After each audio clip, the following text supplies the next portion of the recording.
Thank you very much for taking some time to chat with me this afternoon. As I said in my first message, I was a big fan going back to, um, I guess even before the first album came out. When I first heard "Guilty" in '7, like I remember sitting in the theater, watching the credits to see like what was that song. Man, yeah, that was all a crazy time, the band. Yeah, And I appreciate you saying that. It's that song will be 30 years old in September. yeah, yeah. I mean, the, It's the movie came out 29 years ago in September. mhm, So, that whole thing was that whole time was a real whirlwind. mhm, mhm. I was very excited to see that, last year some things started happening, for the band for the first time in a while. And you played a show in November, first show in I guess over 10 years. How did that come together? How did it go? We had talked about doing a show um, for the pandemic. Um, we talked about doing something maybe around the 25-year anniversary of the band. And of course, the world kind of came to an end for a while for a lot of people, and still is for some people. But um, then Kurt and I, um, we started talking about we've got older kids. Say we have older kids. I still have one that's 12, but I've got an 18-year-old that's a senior in high school. Kurt has two that are one that's out of college, one that's in college, and one that is just starting high school. And none of the kids, um, all of us have kids now, but so nobody's kids had ever seen a show. Mm-hmm. Um, Kurt's two oldest came to a 2005 sound check that we did at the same venue. It was at the pageant in St. Louis. And so that was really the motivation. It was like, man, none of us are young anymore. So we thought, man, it's kind of now or never. If we're gonna even talk about doing anything beyond that, it's we've sort of kicked that can up the road for a long time. And so we decided to put the show together. Um, and we worked on that show for 4 months because we live in a little different time now. When we were out, obviously playing shows in the late 90s, early 2000s, technology was so different. And um, so to do a show the way we wanted to do a show within the context of being able to use technologies that exist now and lighting that exists now. And um, we employed a team. We had a creative director that we did the show with, and we had an insanely good team as far as lighting and sound and video and all of that. Kurt really spearheaded that. All the guys, like Doug, for instance, he had to completely rebuild um, his entire world. That keyboard stand is as much a part of the band live as me or any of the other guys. And so um, he had, you know, he had a team of guys working to put together a new keyboard controller that would fit, that could be built in an old um, Oberheim Matrix 12 chassis. And if you've ever seen the show or seen video of the show, I mean, Doug abuses that. So all the circuit boards and all the things that go into an electronic keyboard, they have to take all that out and then shock mount everything. in a way that if he's slamming keyboards and all this stuff, that it'll keep working. So he was working on that, plus old keyboard modules that he had, you know, like batteries just went out and they don't make them anymore. And so he bought 2 new keyboard modules, had to recreate bass sounds for the entire show. So he's working on that. Matt had the same issue. He had guitar processors that weren't made anymore, didn't exist anymore. And same thing for him. So he goes out and buys a Fractal and brings in a couple guys, and and they work that up. In the meantime, Kurt, who never plays drums anymore, Kurt's a multi-instrumentalist and guitarist, bass player, and so he had to start playing drums again. And I hadn't sang a 90-minute set in years and years and years. And so I had to start getting my voice in shape. And so we did that for 4 months. We rehearsed the show for about a week and a half before we did it, and then the show went off. It was a really, really cool experience. There were people there from multiple countries, all over North America. People that I had watched grow up coming to our shows. And so that was a really special night, and having my kids with me the whole day, getting to experience that with them and my wife, and of course the guys. We had done shows in the past between breaking up and this show last November, but literally, like, I hadn't even seen Doug since I went to his wedding in 2015. The last time I saw Doug, we bounced texts and talk on the phone, but I hadn't seen him in person. I hadn't seen Matt since a surprise birthday party that he was being honored at. That was 2018. And again, we have a text thread between the 4 of us, and we're constantly, I say constantly, we bounce text. Now it's more often because we have other things going on, and you and I will get to those things. I'm sure you have questions, but you can't be in a band with people, even and not be connected to them forever. And so we're really great friends, and I love those guys. And even at the show, I'd never introduced the band before, Greg. I had introduced them maybe in sort of these kitschy little ways, but I'd never really taken the time. And so it was the first time that I just, took the time and did introductions for everybody. And I got a little choked up because it was,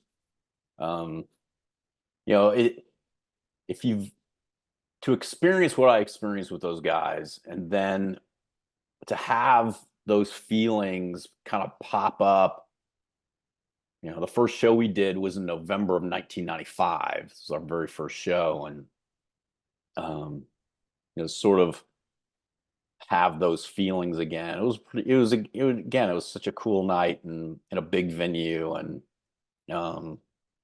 I could keep going on about the show, but it was really cool. We had some problems in the beginning. We didn't anticipate. We had some.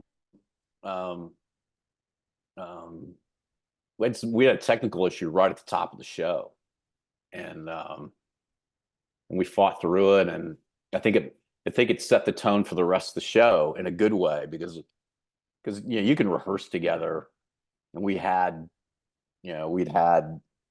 however many rehearsals we had in that week and a half. But what makes you a band is being able to work your way through those kinds of moments. And I really felt like it galvanized us again. We were all making eye contact, and Kurt was really, really, I had gotten frustrated and, but then I turned around and Kurt was just Kurt was just, he was not in a good place and I could see it. And so I turned my back to the audience. It was a moment I wasn't singing. I walked up to him and I, I told him, I was like, yeah. And it just snapped him right out of it. And so, we just had to be a band and that was cool. And that's what we were. And I think the show also sounded like we were a band. The guy that mixed us, a guy named Rusty, did a phenomenal job and really made us sound like what we are live versus, um, I mean, we sounded like a three-piece band with some noise, um, and not what some people might expect. Um, if you've seen any video from it, you kind of, you really catch that vibe, and I'm really proud of that. It really showed what we were.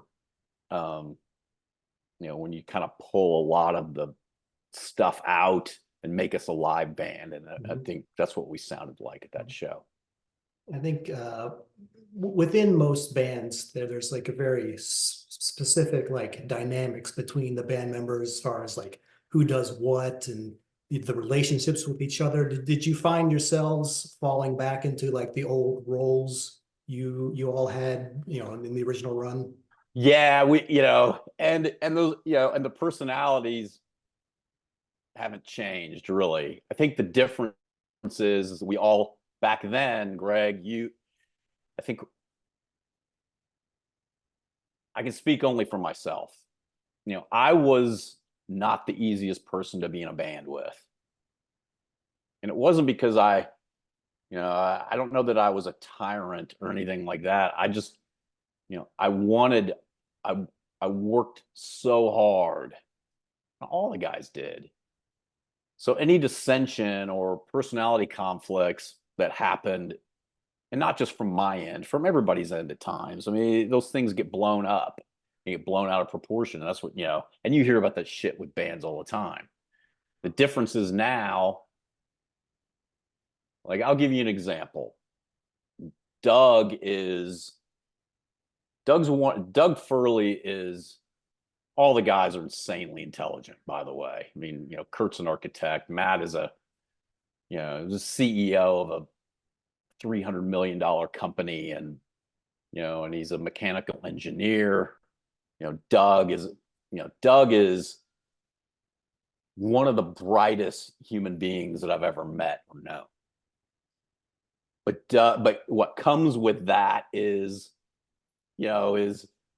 what comes with that level of intelligence is sometimes frustrating for a person that maybe I'm not as intelligent, or I just don't understand him at times. I didn't understand Doug at times.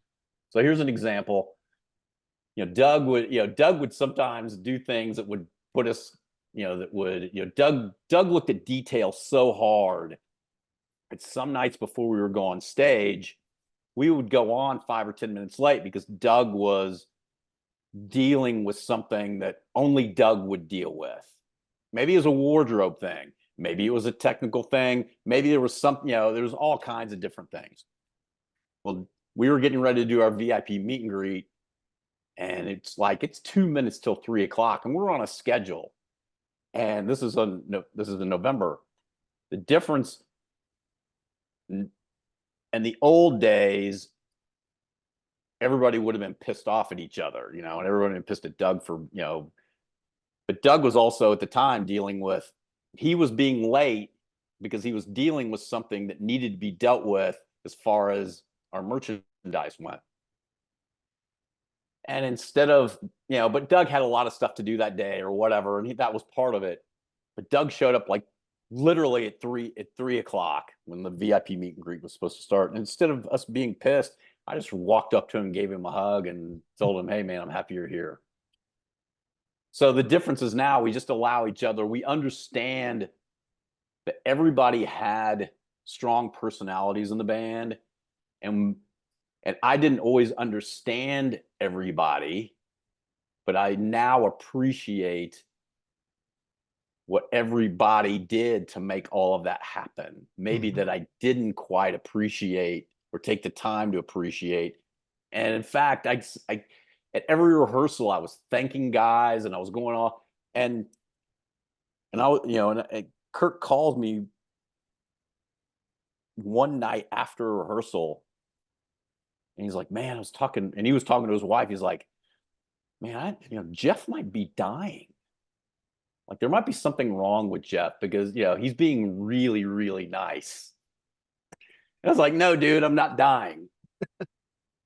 But I was just, I was really grateful that to everybody for all the work that they had put in. And I think that's maybe as we get older, I think that's what, I think that's what you start to appreciate. And, the people that help put you and help make who you were instead of, back then we kind of fought each other's personalities at times. And now you embrace them Mhm. and understand that, Doug being the way he is made me, was part of the reason I could be who I was. And, and that happened with everybody in the band. Kurt is kind of Kurt's more of our Rick Rubin guy. He's like the vibe guy. And I could sit down and, we could really talk about, we could really talk about, um, especially lyrically, you know, to take an idea from one place to the next and really what it all meant and write lyrics within the context of, keep things compact. And, where Matt was the guy that, you could take him the most mundane guitar part and, and then we would sit down, the three of us, and like, you know, we would sit down and work parts out at times working on records, and Matt was the guy that would take just a simple guitar part, or just a simple progression and make it something else. And, and his perspective was always super unique to the rest of the guys in the band. And Matt's the nicest guy in the world as well. So, I mean, he's just, Matt's that guy that just, and was the most solid guy in the band too. Like every night, all of the other three of us were kind of wild cards. You could always count on Matt, to be the most solid guy every night. And he was the glue for us live. Oh, cool.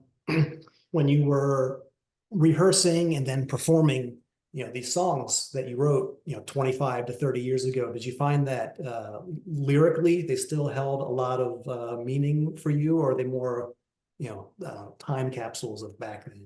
A little of both.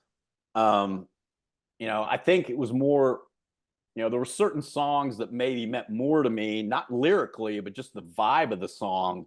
Like the highlight of me for the night, for every rehearsal was Never, which was like the most sort of punk rock song, which is really kind of the root of like, especially Kurt and Matt, um, sort of where they came from musically. And that was the song that, and plus at that point in the set, as a singer, you're like, okay, how's my voice feel tonight? How am I going to get through this? How's it?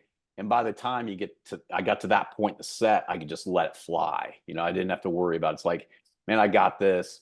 Usually by the third song, you kind of know, and you kind of know, you can kind of feel your tone, how strong your voice is or how weak it is. And then you just adjust accordingly.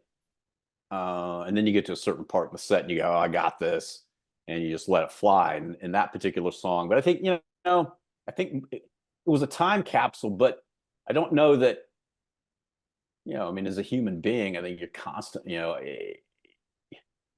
in a constant state of part of the human condition to be in a constant state of struggle and trying to evolve and, trying to sort things out. And really a lot of the lyrics that I wrote or that the guys contributed, really, really spoke to some stuff super personal. especially the third record, Superstar. But a lot of stuff is really personal for me. But the songs really become something else too, and that's really what the show became. We realized that it wasn't about us necessarily doing the show for our kids. When people, when we were being contacted by people who were flying in from all over the place for the show, you kind of realized once you put that music out there, it doesn't belong to you anymore. Um, and that's what you hope for as an artist. That you can transfer ownership to somebody else. And so I think all of us sort of, especially me as I was singing the songs, I think that's kind of where I was with it. It was like, um, I can remember writing those lyrics, and I know what the songs mean. But as I've gotten older, Greg, and I don't know if it's the case for you, time's become less linear for me. And because people always say, well, my mind's still 25 or whatever. It's like, yeah, I mean, because the way you feel about life, maybe you accept things more efficiently, I guess, become more patient, become more understanding, hopefully. But those issues that you were dealing with, maybe you've sorted things out, but you know, I can remember feeling all those things, and I can remember recording all those things. And I think, not that I don't live in looking in a rearview mirror, but but as I sing those songs, still, you still can feel it.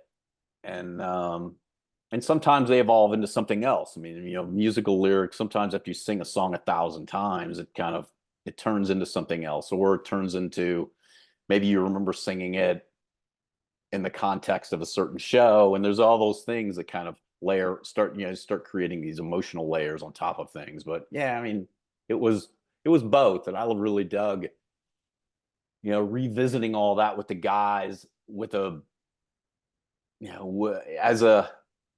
as a more mature human being, Mhm. put it that Yeah, way. yeah, yeah. The other big or exciting thing for the band last year is the first album was released on vinyl for the first time. Because there are two different pressings, blue and Coke bottle. Are you happy with how that turned out? Yeah. That was really, we owe that entire project to a guy named John Perrone, who was one of our radio guys at TVT. And we had tried to get the Orchard's attention for a few years. And just, at one time, there were a lot of TVT employees that were still at the Orchard. And as those people peeled off, we didn't have any allies there. And it took us a couple of years to get somebody's attention. John had emailed me and said, "Hey, you need to reach out to so and so, and here's their email." So, the TVT went bankrupt in 2007 and filed for bankruptcy, and all that stuff got moved around. Well, our masters, who knows? Mm. Luckily, Doug had all the final mixes we did with John Fryer at Battery Studios in New York before we went to master. He had those archived, but they were archived in a Sonic Solutions system. Sonic Solutions isn't made anymore, on a computer that we bought in 1998 that was running Mac OS 8.6. And we still had some of the hardware, but it was basically trapped. So anyway, it took him 2 years.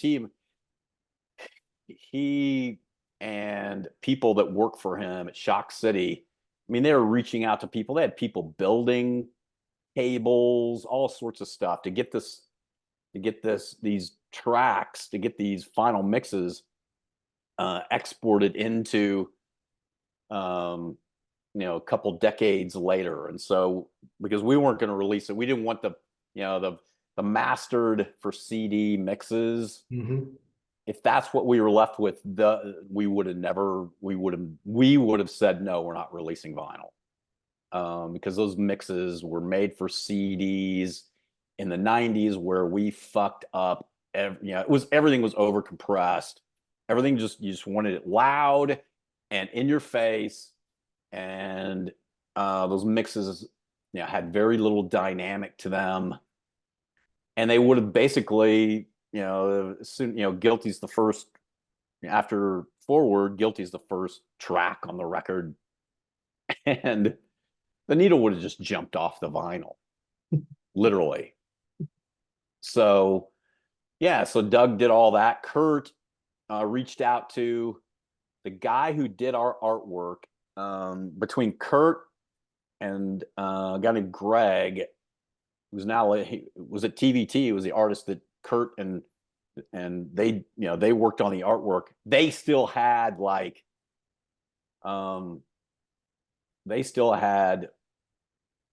scannable versions of all that artwork. So Kurt took that over. Basically, I was just the guy. I was sort of project managing and making sure people were communicating and we and so now the Orchard is going to be getting an email soon. We have already remastered Perversion. Nice. Yeah, For vinyl. We just have to get the Orchard, since they are the ones that own those masters. Even though they don't have them, they couldn't find them if they wanted to. Not the unmastered versions, anyway. And Kurt's already working on the artwork. We're going to ask them to do it. They don't have to. We also have the ability. We haven't mastered it yet, but to put Manipulated back out.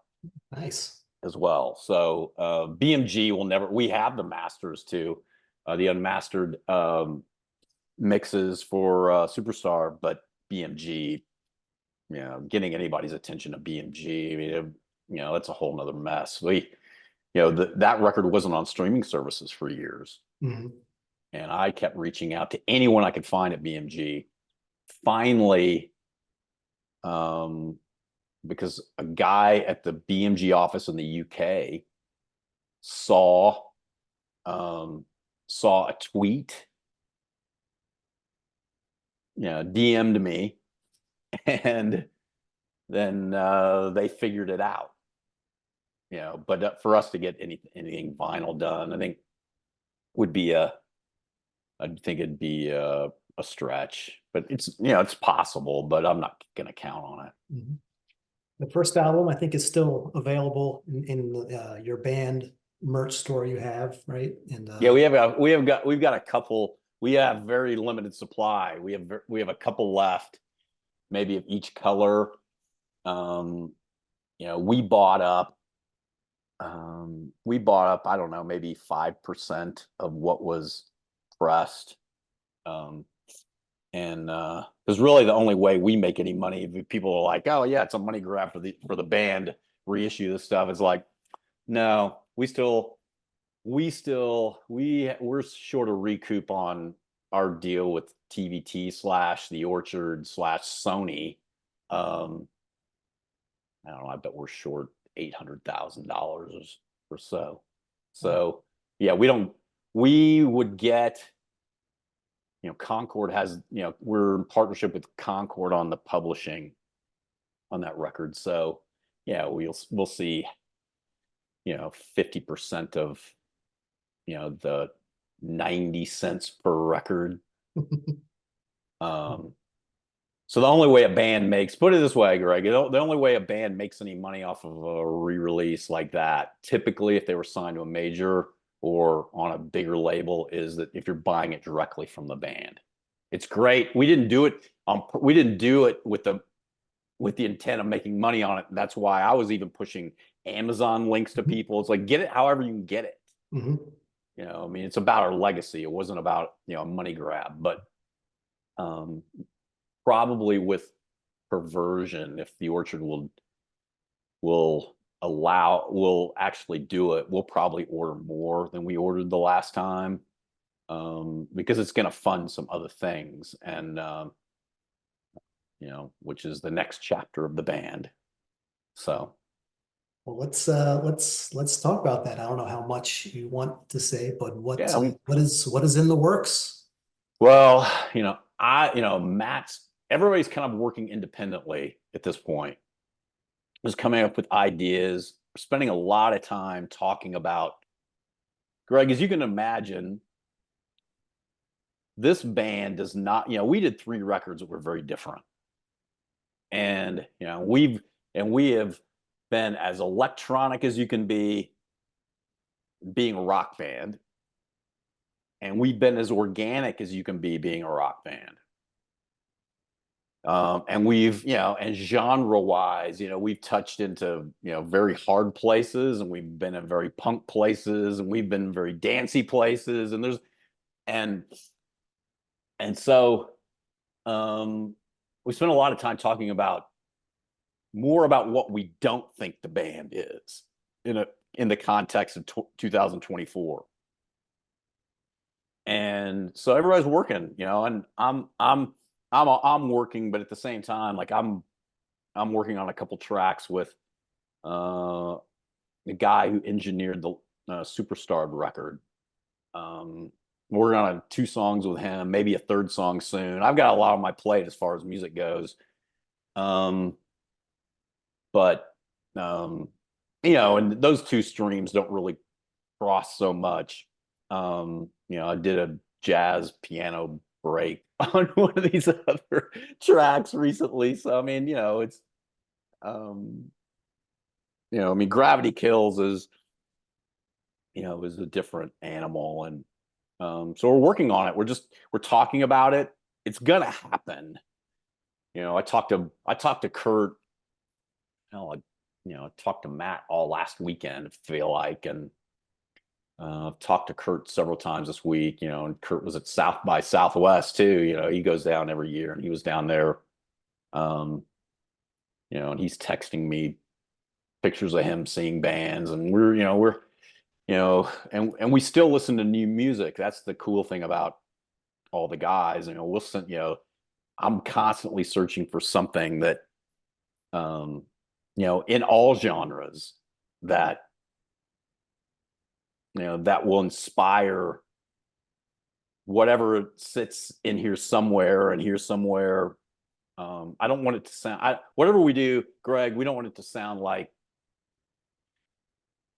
you know, Gravity Kills 1998 or Mhm. 96 or 2002 for that matter. And, you know, but we have a foot in all that.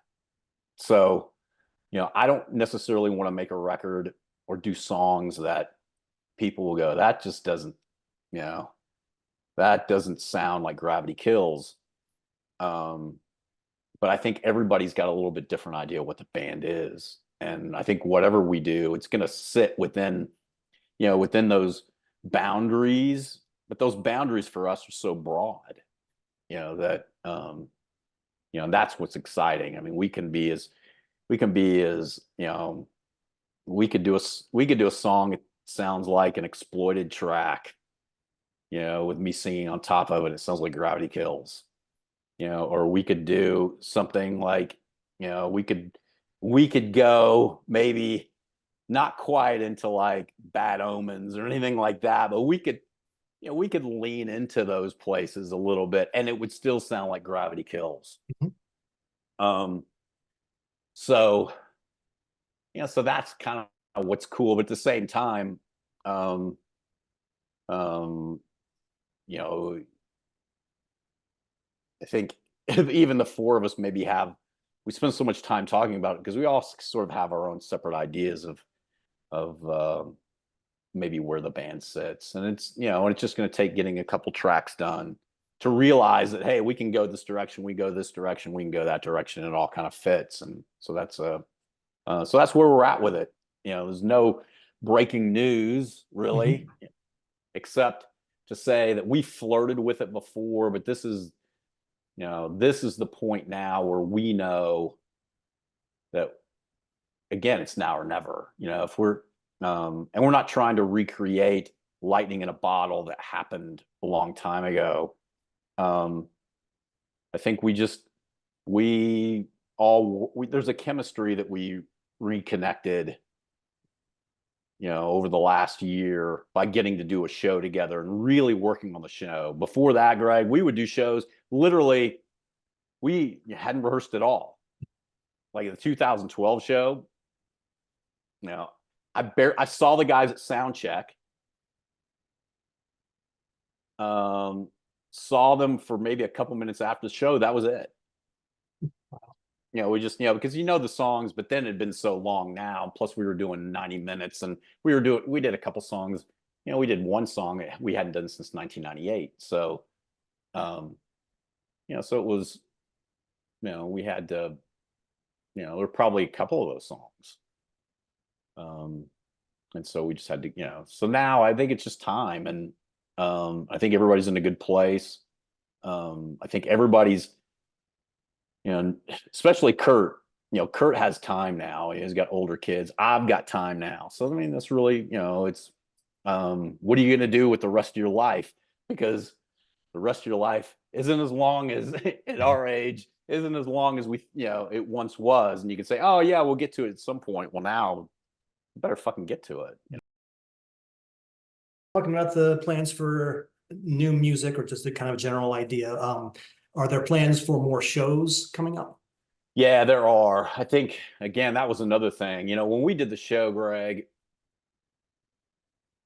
it's one thing to just go out and maybe, I think, again, we just got to the point, we wanted to make sure that we were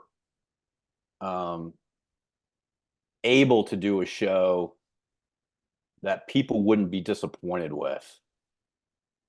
And so now we're past that hurdle.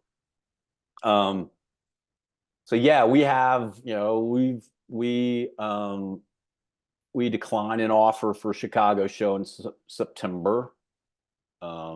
Just we kind of want to sort out some other things. We've got an offer that's sitting open for a Denver show right now. People would think Denver's actually our number 2 streaming city in the United States, Chicago being number 1. Yeah. I mean, there's some odd, like we never went to Australia, but there's 3 cities in Australia that are our top 20. So it's just odd. So, and we played Denver. We'd go in and play the Ogden Theater, and but yeah, we never, if you would have asked me, what are your big markets? You always think, I mean, New York's up there, Los Angeles is up there. I mean, the cities that you would kind of think, St. Louis, of course, is in there. But yeah, Denver was a surprise to us too. And I didn't really pay attention. We get our Spotify and our Tidal numbers and our Apple Music numbers. We get all that stuff. And I'll look at it and just kind of, oh yeah, those are some streams. And you look at it and you kind of move on. And it wasn't until we played the show and then the people were reaching out. I mean, people from the New York City area, there's been people around the country, and we're just like, hey, hang on here a second. And some people would think, oh, you got momentum off that one show, you should keep playing. Well, I think we want to waterfall this thing, and if we get some songs together, we're just gonna release songs as we finish them. We're not gonna wait until we're not gonna wait to release a record. We will, if we finish enough songs, we'll release a record. But there'll be songs just like on the first record, or Perversion, or Superstarved, or Manipulated. I mean, if you're a Gravity Kills fan, it's stuff you're already familiar with, and I think that will help us over the next couple years. And really, that's all we want to do it for. Maybe, I think 5 years from now, I don't know how interested everybody's going to be in doing it, and physically too. I'm really lucky, Greg. probably because I didn't sing that much for the last 20 years, my voice hasn't aged. And, and there's some guys, I mean, that happens to. And, or girls or Most whatever. singers that happens to. Yeah, I think, if they're singing all the time, and I think me not singing for much over the last, 20 years or so, I think it just you know, kind of preserved it in a mason jar somewhere. And and I'm not a smoker and I don't really drink, to say that I drink at all, I don't really drink. It's not that I'm against any of that stuff. I mean, hey man, go have fun and be responsible with it and all that stuff. But Was um that always the case? Like back in the yeah, I mean, original on the run? road especially, um, I can't say never. If I had 3 nights off coming up, especially if there are record label people out or whatever, it's like, let's go. But yeah, I didn't do any diuretics on the road. If it was, caffeine, any of those things.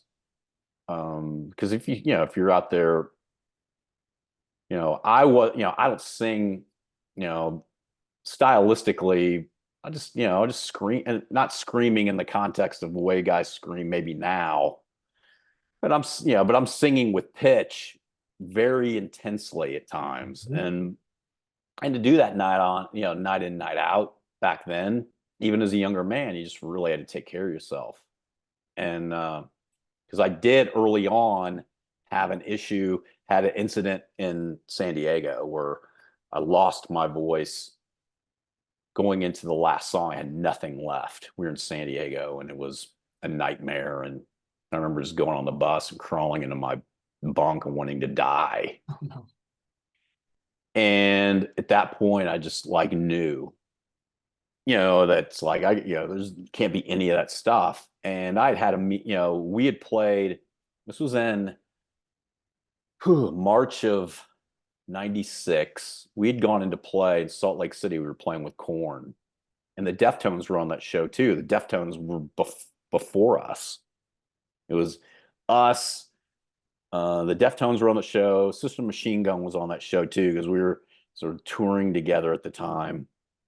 And then and Korn was the closer. And we had been on the road at that point, we had been on the road on that run about 2 months.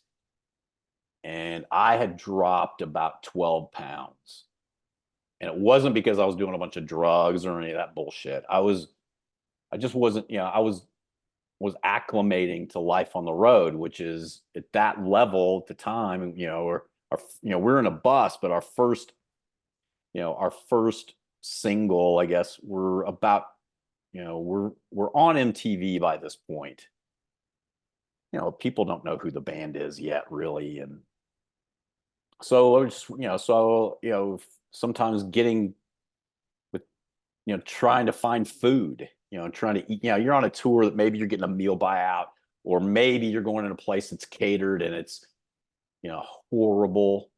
They're feeding you some pasta and some chicken breast that tastes like they're a week old or something. And so I just dropped a bunch of weight. And after that show, and it was a horrible show for me, my manager Gloria took me into a dressing room by ourselves and just basically said, "You got to fucking figure this out.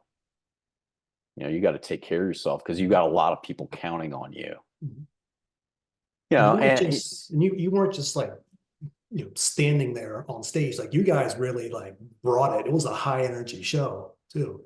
yeah, and so that was part of it too. And yeah, so you're just out there, who knows? I mean, in the course of a day, over the course of a show, and at that point, we were playing 45 minutes a night, and so who knows, but it was a real wake up call for me, Greg. And I just felt the need that, I changed, not saying at times that, hey, I was off and we were getting together and, we had some amazing, crazy ass stuff that went down, like a lot of rock bands, or a lot of just people that aren't in rock bands, stuff that, you have some great party stories. But, yeah, if I had to, if I was on tour, I was pretty straight arrow when it came to anything.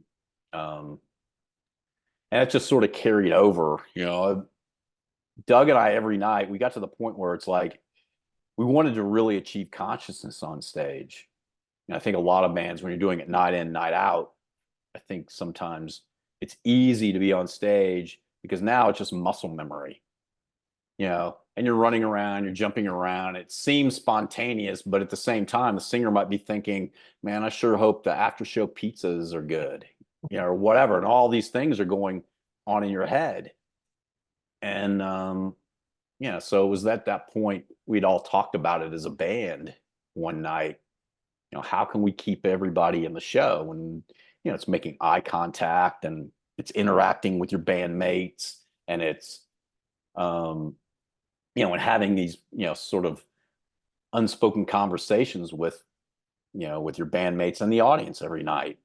And so that's where we got to, and it's just carried over, you know, for me, you know, it's not, again, it's not that I'm opposed to drinking. Again, I hate to harp on my age, but yeah, I just don't feel good. Doesn't make me, you know, it doesn't make me feel good enough the next day to want to feel like that the night before. So Exactly.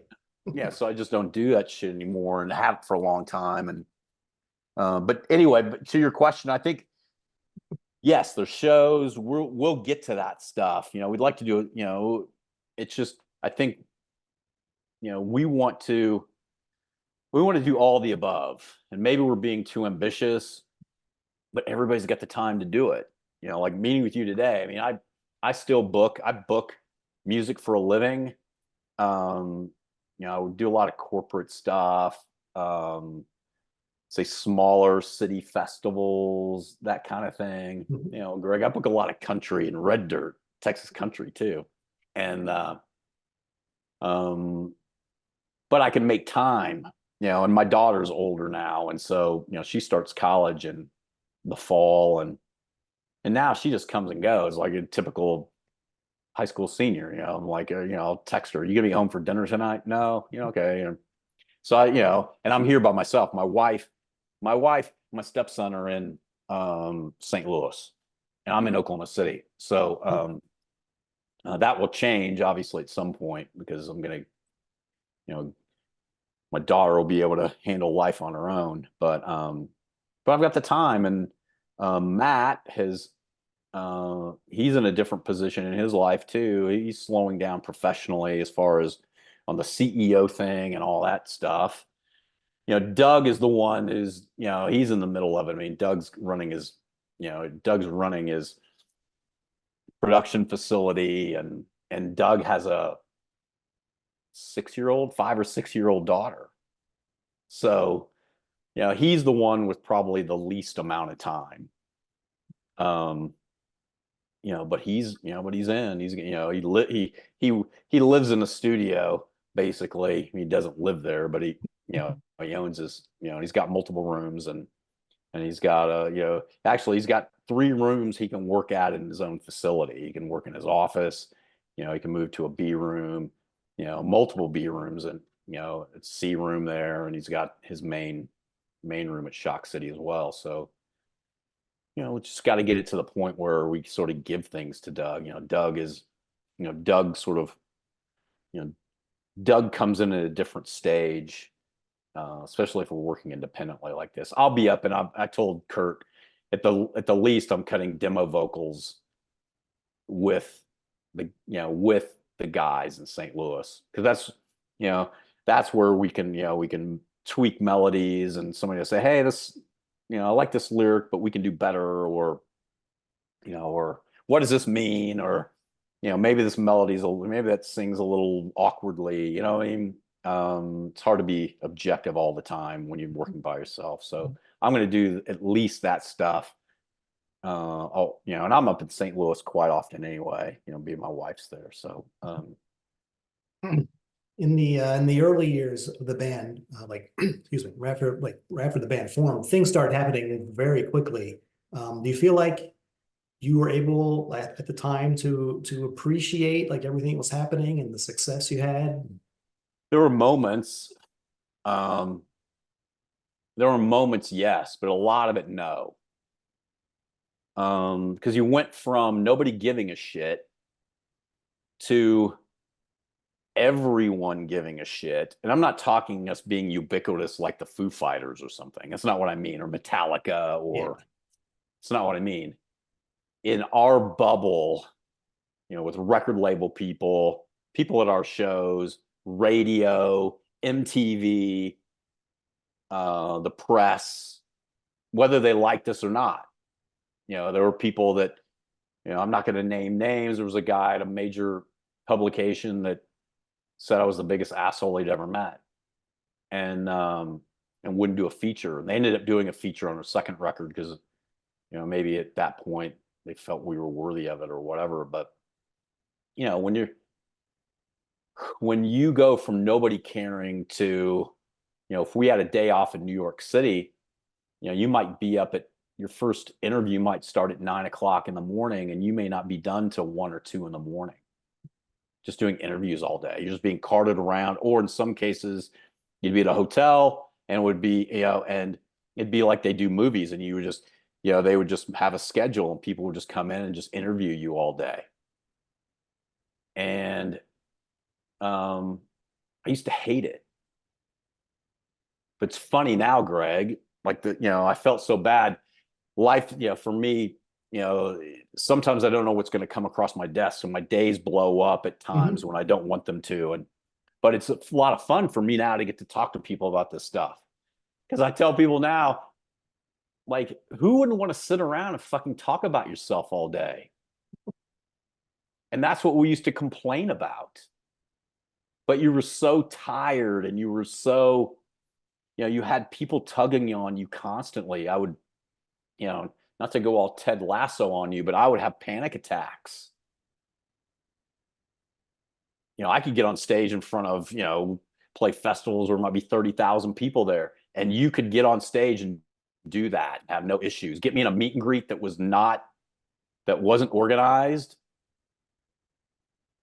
and I would legitimately have panic attacks where we got it to the point where our lighting director would come to these meet and greets if if it was after a show, as soon as he could peel off, he would come in. And there were lots of reasons that Brian was my guy when it came to that. But we had a signal. If I felt one coming on, and then he would come in and say, "Hey, Jeff's got to go," or he'd just make something up and just pull me out of the room. So it was awesome. And at times, like, I had moments, I can remember, and it's some of the moments were on stage. Like the first time I said, "Everybody go fucking crazy." Well, no, I stole that from Ozzy Osbourne, right? But the first time I did it, we were in Austin, Texas at Liberty Lunch. And Gloria, our manager, happened to be in for the show. And we got to that point enough, and I looked over to her and I said, "Watch this." Because, her husband's Geezer Butler, who's in Sabbath. And I said, "Everybody go fucking crazy." And the crowd just went insane. And she's doubled over laughing. And so it just stuck. And you remember those kinds of things, or being, maybe it had nothing to do with the show. Being over in Europe and I can remember watching the sun come up, eating breakfast, and was on a cruise ship going from Stockholm to Helsinki. And you're watching the sun come up, eating breakfast. I was eating breakfast with our production guy, and our main production guy, and our LD, and watching the sun come up. It was like just one of those life moments. So yeah, I enjoyed it at times, and then times you hated it. And your friends didn't understand all the time. Like, you come home and your friends would go, "Hey, let's go out." And you're like, "No, I want to go to Blockbuster and get a couple movies, and I just want to sit on my couch and not talk to people or whatever." And in St. Louis in particular too, it was, especially at the height of the band. I mean, it was weird at times. I'd go to the mall and find packs of kids following you around the mall, and or go to the grocery store, and this actually happened to my, was a writer from the weekly um, newspaper, not the daily, but the weekly, um, that did a blurb on what they saw me buying at the grocery store. And it was just odd, and it was just, so you always felt like at that time, you felt like you were performing all the time, even if you were out just hanging out or going to a restaurant or, or whatever it was. But there were times it was super cool, like out of context. I was in LA to do press, had nothing. We weren't playing a show there. I was walking down Melrose Avenue. A guy pulled up in a car and said, "Hey, when are you guys going to be in town again?" It's totally, getting recognized totally out of context. And that was at the time when the band was on MTV all the time. And, or getting, you get recognized on the airplane, but you always felt like, you got to make sure there didn't have any boogers hanging out or any, it was that kind of deal, Greg. And that was a little strange. But looking back, it was amazing, to be able to touch that many people personally, um, and people recognize you as an artist, and so that's all that stuff. In retrospect, I guess maybe ties into the first thing we were talking about in doing the show. It's all kind of come full circle, and you kind of appreciate it for what it was when you can get outside of it and how cool it was. Like one birthday was, we were doing Perversion, and next thing I know, it's my birthday, and I'm out to dinner with label people and hanging out with Matt Pinfield, who we had met several times because we'd done 120 minutes, and at that point, and you run into him at festivals or whatever. He's a super sweet guy, and you could sit around and talk about Killing Joke records with him or whatever. He's like insanely knowledgeable, the most knowledgeable. Him and Kurt in particular, because Kurt is our, he is our music historian, can speak intelligently to whatever band and whatever record and whatever the fourth track on side two, and he's that guy. And so yeah, you just get into those situations. What's footnote to that story was Matt and I, we're in New York, and people think, by now we must be just, we must be oozing money at that point. We'd made a living, but and Matt and I literally had left the studio because Doug and Rolly were working on something, and so they kind of shoot us out of the studio. And we had gone and grabbed a slice. We'd already eaten, and we were like, fuck it, we're we had eaten. It was the afternoon. We'd eaten. We'd run by TVT Records and like, hey, it's your birthday. Let's go out to dinner. Shit. We didn't tell them we'd already eaten, and because it was and ultimately you paid for it anyway. I mean, we must have spent $500 or $600 at dinner, and it all goes back to somebody. They're writing that product number on top of the receipt and turning it in. So. But yeah, all that stuff was super cool. I just, I wish that I could have slowed it down a little bit. Because Greg, within the first year, we did Guilty. You probably know all about that story. We're not going to rehash all that.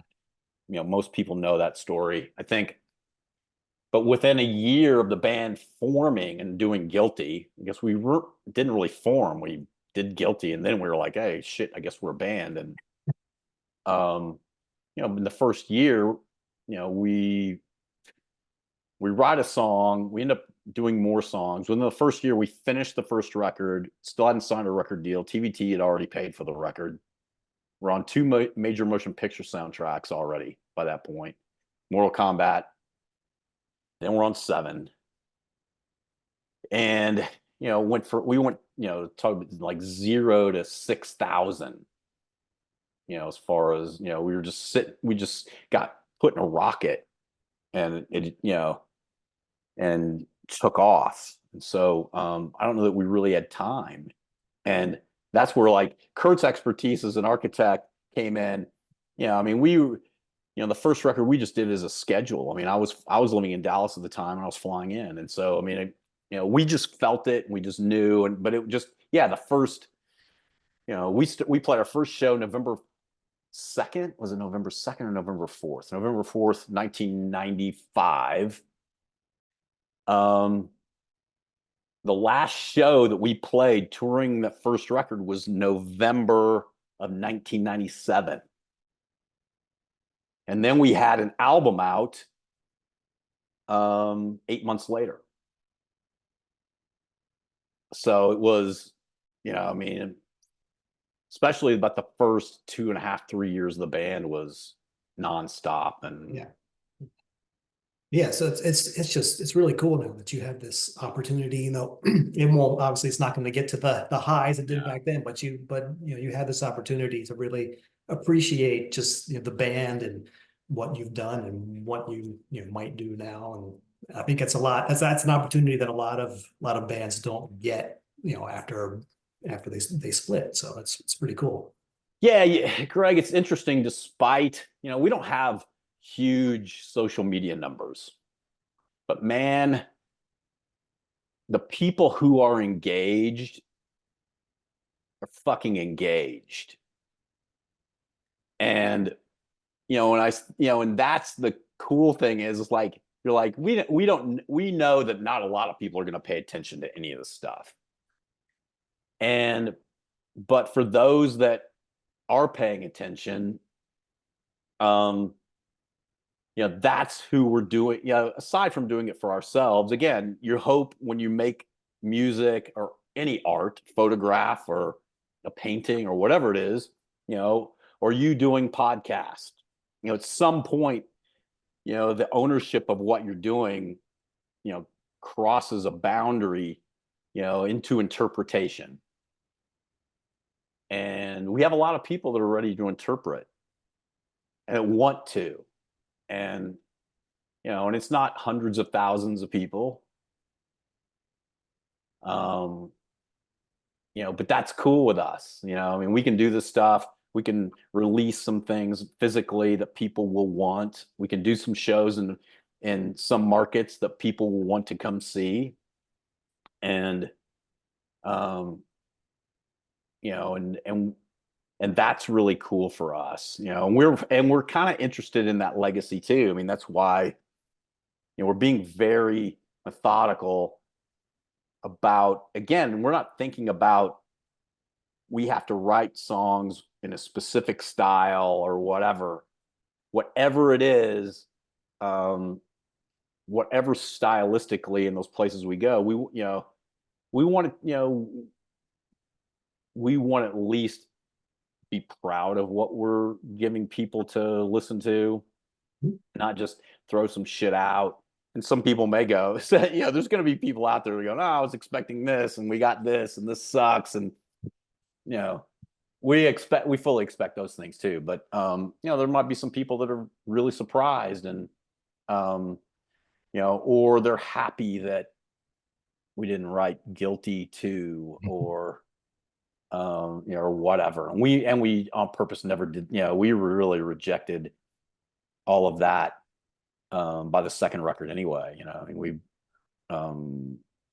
it was probably to our detriment commercially that we experimented with so many places, and just didn't stay in our wheelhouse necessarily. But I don't even know what that is anymore. And so, yeah, it's a cool opportunity for us, and to get to do it with guys that you care about. And you know, I'm not a solo artist. And I think, have you watched the Sound City documentary that Dave Grohl did? Parts of it. You should really sit down and watch it. Because it really talks about, technology, gives us the ability to do what we're doing now, right? Couldn't do this 20 years ago. Or if you could, it would have cost a gazillion dollars. And but technology makes it where I could sit here and I could do all kinds of, I could do music on my own. And I do music on my own, and I've done plenty of songs on my own. Haven't released anything. And because I'm not, when you watch that documentary, there's a couple things to take away from it. which is one, how technology is, it focuses on the, how technology has changed the way people make records. And at first, the first time I watched it, Greg, I sort of more like, I mourned, not, I think you're really mourning like the sound city and the studio going away. But the second time I watched it, I realized I wasn't, weren't mourning the loss of the studio. They were mourning the loss of the process of making a record with human beings. And maybe again, it's my age. I want to make music with people. And technology is great, and I can sit here with my MacBook and my keyboard controller, and I got a bass sitting over here, and right now I got my telly sitting here, and I can do this stuff by myself, but I don't get the same gratification as when I do it with somebody else. And so that's what's exciting about being able to do this. And at some points being in the same room with people doing it, when you can work out an idea. And that's going to be the tough part of us making a record right now, because I'm 475 miles away from the guys. So at times it's not going to be ideal, but yeah, the collaborative thing is what I'm into. And because I know that I'm limited by my own perspective. And and that's what I guess, you've probably seen like the Metallica clip of them, they're in they're doing a Howard Stern show, and they're talking about, Kirk's talking about the Enter Sandman lick, where Lars said, hey, we'll do this 3 times and then do the, and then do the turnaround. And all of a sudden they had this, fucking song. It was just that one small thing that, that you get in a collaborative situation that you don't get, doing music by yourself. Mm-hmm. Mm-hmm. Especially if you're doing it with people that you trust. And and we do things collaboratively anyway. Like our agreement is like we've always shared music with each other, like as far as songwriting goes. If somebody brings a song in and it's virtually done, everybody else still gets we've never, we're not in a competitive situation in songwriting that some bands have put themselves in. And or there's not one main writer necessarily that is going to take the bulk 60%, 66% or more. Some cases they take all of it. You've probably heard nightmares of bands have broken up over shit like that. Mm-hmm. So we're not in that situation. So yeah. Okay. Well, we've been talking for quite a while now, and I just want to thank you very much again. Yeah, for man. taking the time. I live in Maryland, so back in the 90s, early 2000s, anytime you came through like Baltimore or Washington D.C., like I was there. I was right up front, just losing my mind. Dude, man. Yeah, we only played in Baltimore once, but we played in DC all the time. Mm-hmm. I say all the time. We play in DC. First time we ever played in DC, leave you with this story. We played at a place called the Black Cat. Mm. And 2 things happened at that show that I'll never forget, because it literally was it may have been, it was our second or third show outside of St. Louis. So nobody knew who the fuck we were. This was in December of 1995. So unless you'd heard us on the Mortal Kombat soundtrack or the 7 soundtrack, you had no idea who we were. We were opening for System Machine Gun and Die Krups at the Black Cat. And so we didn't really get a sound check. So we did come out, and we did enough as a sound check, but it was also, this is what we're going to open with. And it's like, we finished the song, blah, blah, blah, silence. and we hear one guy go, "Hey, who are you guys?" And I said, "We're Gravity Kills. Thanks for asking." And we counted off the next track, and it just and went. And then as we were leaving that night, the guy, the guys at the club, they were like, "Hey, man," because we were driving to Boston, and the guy said, "Hey, if you get a flat tire or anything before you get to 95, don't stop."